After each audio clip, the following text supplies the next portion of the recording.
अस्सलाम वालेकुम dear students. आज हम बात करेंगे 10th क्लास फिजिक्स चैप्टर 18 और आज का टॉपिक हमारे पास है नेचुरल रेडियो एक्टिविटी का। बेसिकली एक साइंटिस्ट था, उसका नाम था बैकुरल।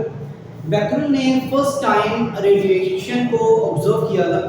बेसिकली इसने किया ये था कि इसने अपने ड्रॉ के अंदर फोटोग्राफिक प्लेट्स को प्लेस किया, रखा और उसके साथ यूरेनियम साल्ट के कुछ क्रिस्टल्स को रखने के बाद ड्रॉ को बंद किया, कई लोकेशंस पे चला गया।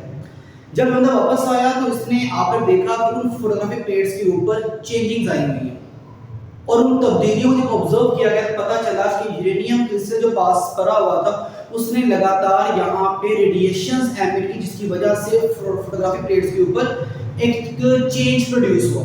और इस चीज को फिर बाद में आगे चलकर एक कपल था जिसका नाम था मैरी क्यूरी और उसके हस्बैंड का नाम था पैरी क्यूरी। इन दोनों पर्संस ने मिलकर रेडियो एक्टिविटी को प्रॉपर्ली इन्वेस्टिगेट किया, उसको स्टडी किया और उसके बाद इन्होंने टू एलिमेंट्स को डिस्कवर किया that have the ability to release the radiations, and these elements are like polonium and second one is the radium, or both are the radioactive elements, जिस पर इनको बाद में नोबेल प्राइज भी मिला था। अलबत्ता हम बात करेंगे कि यहाँ पे नेचुरल रेडियोएक्टिविटी का मतलब क्या होता है। तो basically the spontaneous emission of the radiation by the unstable nuclei is known as the natural radioactivity. How we can define it? Simply say that the process of emission of or spontaneous emission of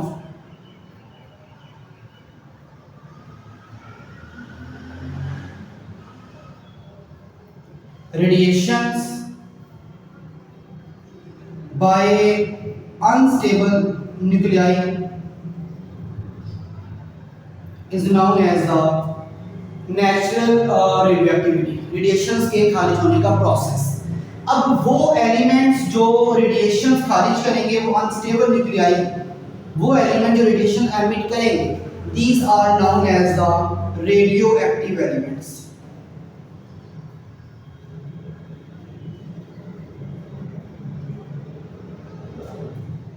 और वो radiation जो ये element release करेंगे, वो radiation हमारे पास यहाँ पे 3 different types की हैं।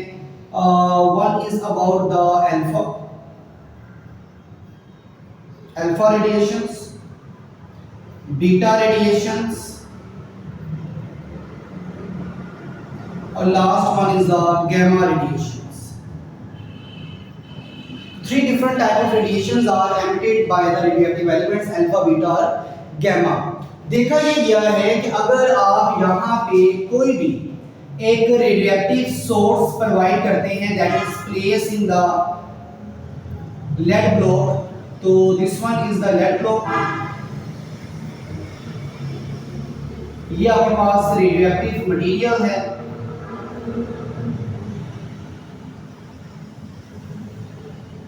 और हमने यहां पर मैग्नेटिक फील्ड प्रोवाइड की हुई है।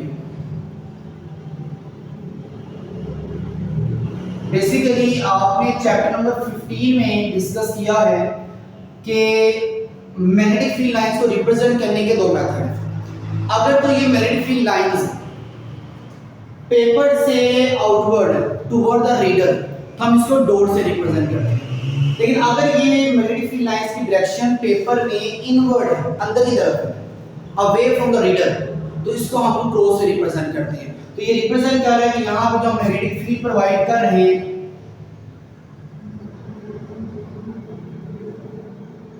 वो इनवर्ड द पेपर है, सो दैट्स व्हाई हम उसे क्रॉस से रिप्रेजेंट कर रहे हैं। अगर ये आउटवर्ड द पेपर होती तो हम इसको डॉट से रिप्रेजेंट करते हैं। तो ये मैग्नेटिक फील्ड लाइंस के हवाले से।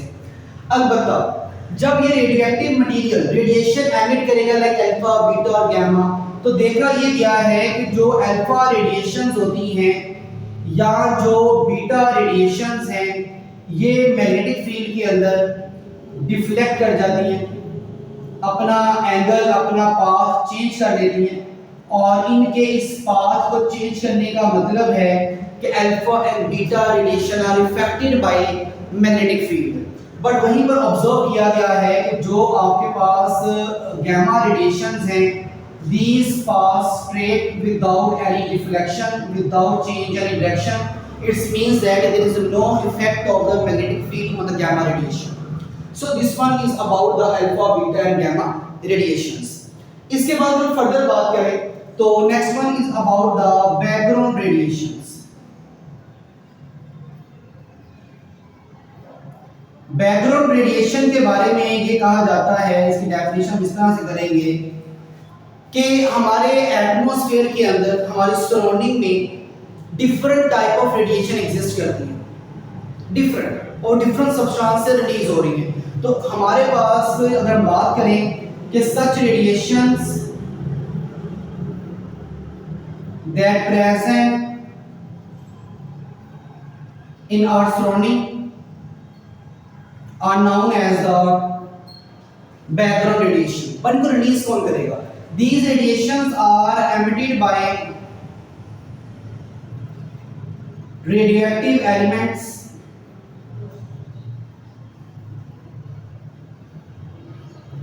that in trace quantity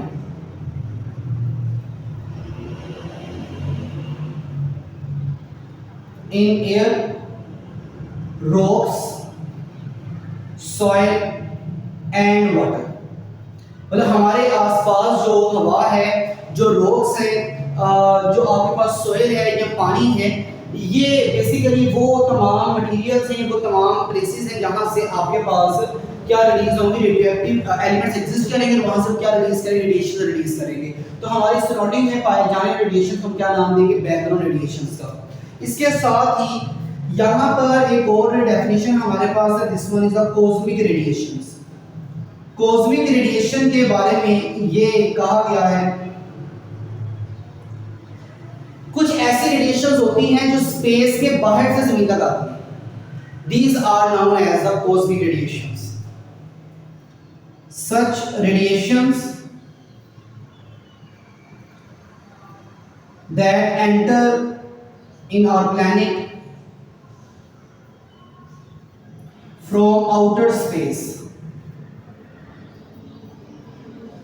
बाहर स्पेस पर, हमारी जमीन के बाहर से जो रेडिएशन जमीन तक पहुंच रही हैं, उन्हें क्या नाम देंगे? कॉस्मिक रेडिएशंस का नाम देंगे। और they are, these radiations are consist on protons, alpha particles, neutron etcetera. तो this one is about the cosmic radiation. तो ये हमारा टॉपिक था अबाउट द नेचुरल रेडियोएक्टिविटी, और उसके बाद बैकग्राउंड रेडिएशन और कॉस्मिक रेडिएशन के बारे में। इसमें क्वेश्चन आपका प्रॉब्लम हो तो कमेंट सेक्शन में डिस्कस कर सकते हैं।